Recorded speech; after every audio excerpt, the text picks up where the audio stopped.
লালমনিরহাটের পাটগ্রামের দহগ্রাম সীমান্তে উত্তেজনার সবশেষ খবর জানাতে আমাদের সঙ্গে যুক্ত হচ্ছেন সহকর্মী রবিউল হাসান। রবিউল, এখন পরিস্থিতি স্বাভাবিক রয়েছে কিনা জানাবেন, আর বিজিবি কি বলছে?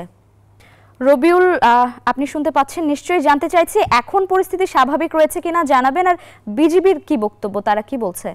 রবিউল, আপনি শুনতে পাচ্ছেন নিশ্চয়ই? আমরা একটু অপেক্ষা করি আমাদের সহকর্মীর জন্য।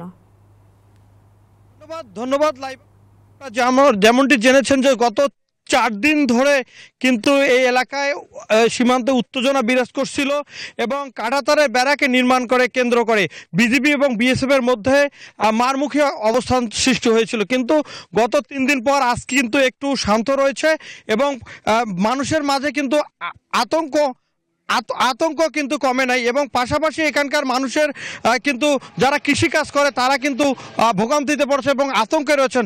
অনেকে কিন্তু কাঁটাতারের বেড়া সমাধান না হওয়া পর্যন্ত তারা কিন্তু এখনও আতঙ্ক বিরাজ করছে। পাশাপাশি গতকালকে সেক্টর কমান্ডার সাব্বির হোসেন উনি কাঁটাতারের বেড়া এলাকায় পরিদর্শন করেছেন, পাশাপাশি সবাইকে সতর্ক থাকার জন্য পরামর্শ দিয়েছেন।